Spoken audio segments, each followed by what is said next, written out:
Hello everybody, I'm Tycho Selchu, and this is an Alien Commander tutorial for Natural Selection 2. We're going to learn all about the Alien Commander, what you need to do, the tech trees, and all the buttons and the shortcuts and stuff like that. We're not going to learn any advanced tactics or anything like that. This is just getting used to the interface and what you should be doing just on a general basis as the Alien Commander. So hopefully this will be helpful for new players and for old players who don't know all the things that they can do, because there are all sorts of things the Alien Commander can do that not many people know. So just to start off at the very, very basics, you'll be running around as an alien and you decide, hey, I want to be commander. You find a hive, go up to the hive, and you hit your use button, E, to start commanding. Obviously, if there's a commander already, this is not going to work. Down here we have our commander interface.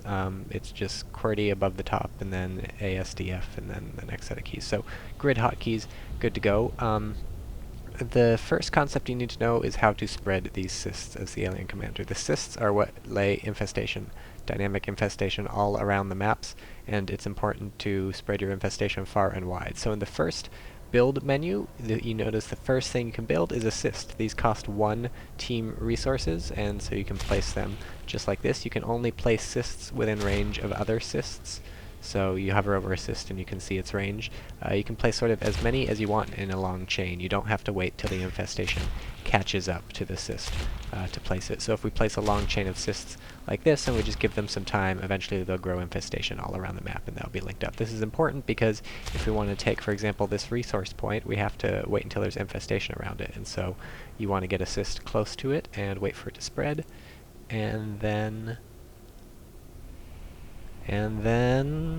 bang! So this is our second building, the Harvester. It costs 10 team resources, and it's fairly self-explanatory. You build it on the resource points, and then you get... Why is this not jumping? Maybe it's being already built.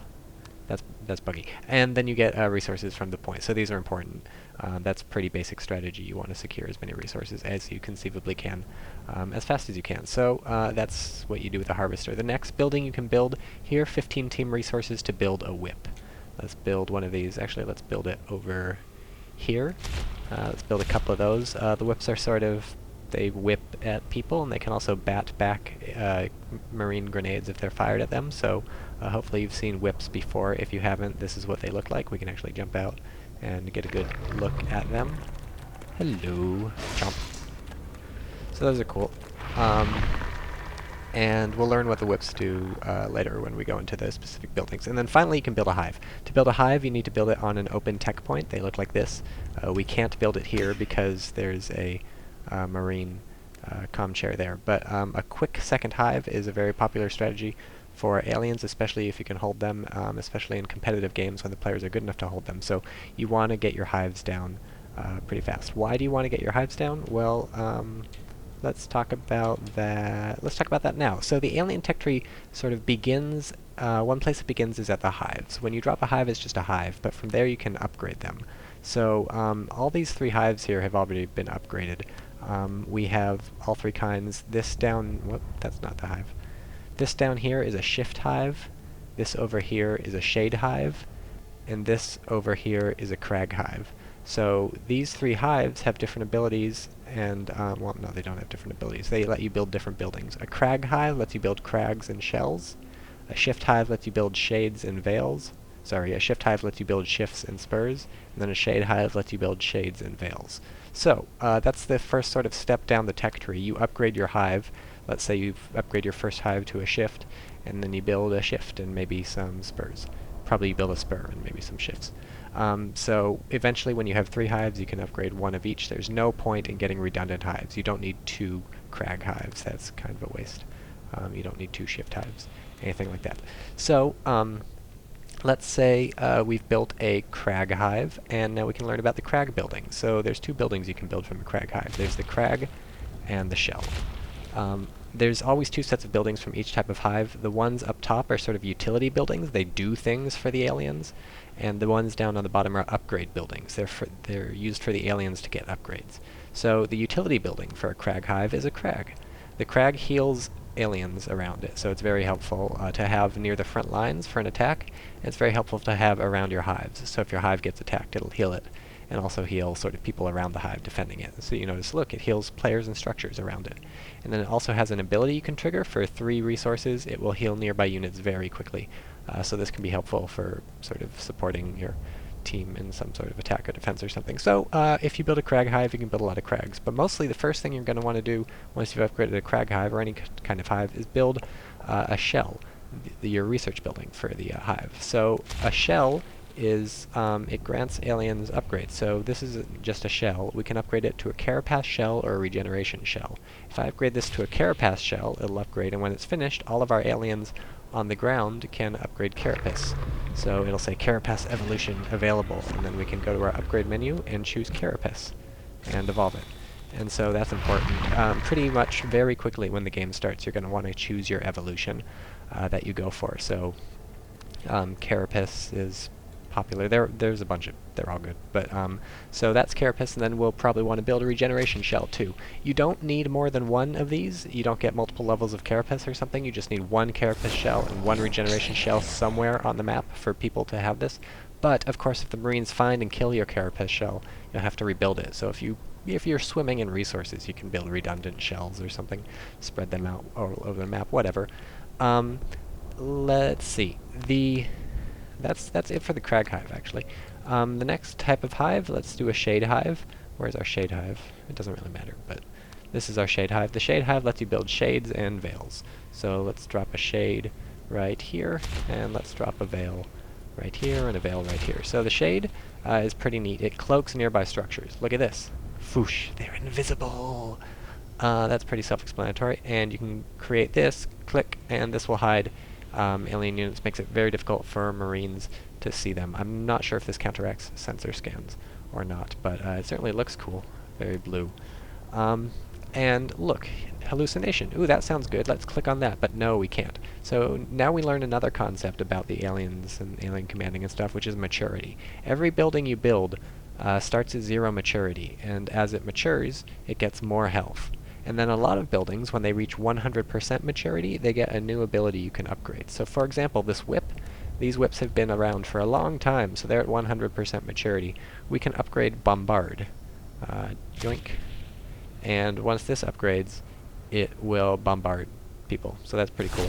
And these whips can also get up, we can uproot them, and we can move them around. And this is nice to reposition whips. If you get some infestation right outside the enemy base, you can maybe build some whips at home and then send them on a mission to fight the enemy. Look how fast they go, and let's root them down. So that's fine. When cysts reach 100% level of maturity, you can rupture the cyst. This will splash infestation on nearby enemy units. I believe this will give your team sight of the Marines that it splashes onto, and they may even take some damage. I don't know about that. I'm not very good at this game. So that's what cysts can do when they're at 100%. When the shade reaches 100%, let's hurry it up with some stuff that we'll learn about later. When the shade reaches 100%, you can upgrade the hallucination ability very soon. And it gets a lot more health too. So maturity is important. You want to keep your buildings alive long enough for them to mature. So once your shade is upgraded to hallucination, you can produce phantom buildings or phantom units. Let's make a phantom Onos. And look, it's a purple Onos. It's basically like Cortana, except she's an Onos now. And these are helpful because the Marines don't see them as purple. The Marines see them as real. And the Marines get scared when they see an Onos running around. They did not think there would be an Onos. So obviously you can do some pretty interesting stuff with that. Let's attack. Attack. Yeah, you're not attacking very well because there's no power node there. Whatever. So those are pretty cool. That's it for the Shade Hive. So now the Shift Hive. The Shift Hive gives you 2 buildings. Again, the Shift and... oh no, that's not it for the Shade Hive. Now is it? The Shade upgrades are... where's our upgrade buildings? This is one problem with the Khamaander UI. It's very difficult to find your upgrade buildings. Anyways, the veils are the upgrade buildings for the Shade Hive, and they can upgrade silence, and they can upgrade camouflage, which is cloaking. What are you doing? Find something. Kill it. I guess there's nothing there. There we go. Well, he doesn't want to attack. That's it for the Shade Hive. Now, the Shift Hive. The Shift Hive, like we said, gives you 2 buildings, the Shift and the Spur. Let's build them down here. Let's build a Shift and a couple Spurs. That's bad. The minimap button is also the spur button, so you hit C to build the spur, but it brings up the minimap, and then you click somewhere in the minimap. So, still some glitches to iron out, but we are in version 1.0. That's very important if you're watching this in the future. This is 1.0 of NS2, so if things change in the future, as they most likely will, you have to keep that in mind. It may not be the same. So the spurs are the upgrade structures, pretty self-explanatory. You can get celerity and adrenaline for your people. So that's good. And then the shift is probably the best to support structure. I'm not sure, but it's it increases the energy regeneration rate of aliens around, but most importantly it's got the spawn eggs ability, or hatch I guess it's called. So you click on hatch and it goes whoosh, look it's an egg, whoosh, look it's another egg, whoosh, look it's an egg. And we can just make egg central around here. And these are important because these are where aliens spawn from. So if you can get a shift down to like right outside the enemy base, you can just spawn some eggs, your people will spawn right outside the enemy base and come in and kill them. So that's pretty cool. When the shift reaches 100% maturity, you can upgrade the echo ability. And the echo ability is pretty dope. If it ever upgrades, we'll find out. Because it allows you to send things all around the map. You click on this, and then you click on whatever structure you want to move around the map. So if we want to move one of these spurs, you click on the spur, and then you can click somewhere else on the map, and boom, it'll send the spur there. We gotta wait for a little while. Where are you, spur? There you are. And also, this can move the shift itself. So if we want to move the shift down here, we can do that, and we wait for it to do its thing. Whoosh, whoosh, whoosh, whoosh, whoosh, whoosh, whoosh, pafoom.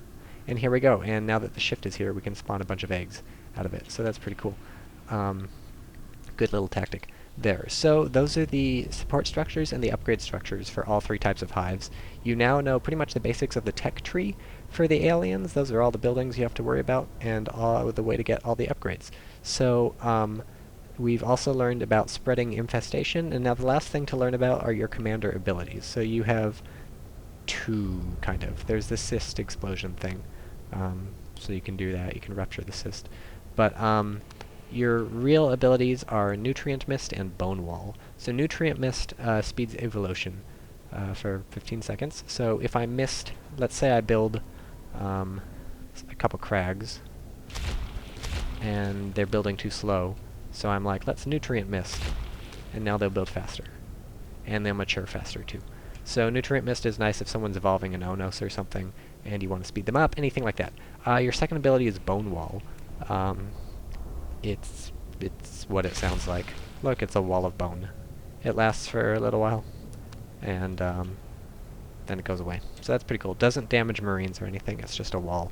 But if you use this strategically, you can really shape the way battle goes. We have some useless buttons. We have Threat to notify your teammates of a threat so that they can ignore it.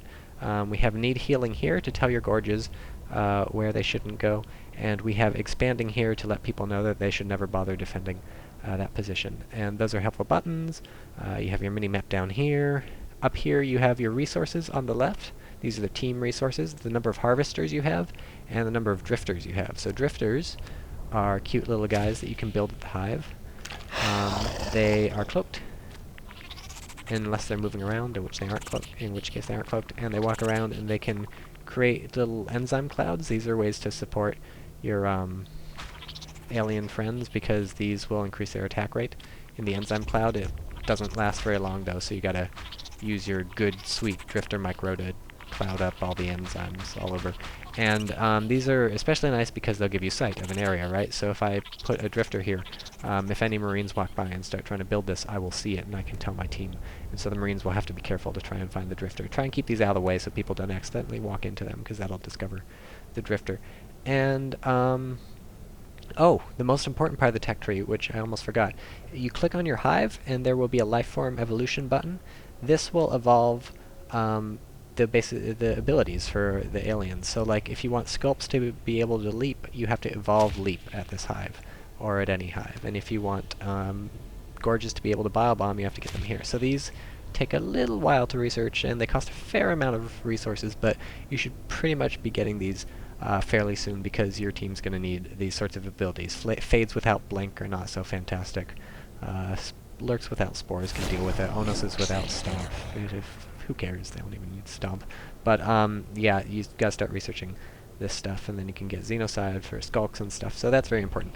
And finally, I feel like there's one more thing I'm forgetting, but that might be everything that you need to know as an alien commander. Unconnected cysts will eventually die out, so if somebody kills this cyst, all these other cysts are eventually going to die, and all the structures that are on the infestation will eventually die. So you do need a constant train of infestation back to your hive if you want to sustain anything. And I hope you have found this a helpful introduction to the alien commander, also known as the Khamaander, because it's Kara, or the aliens, so Khamaander, whatever is the name. If you have any questions, feel free to post them in the YouTube comments, and thank you.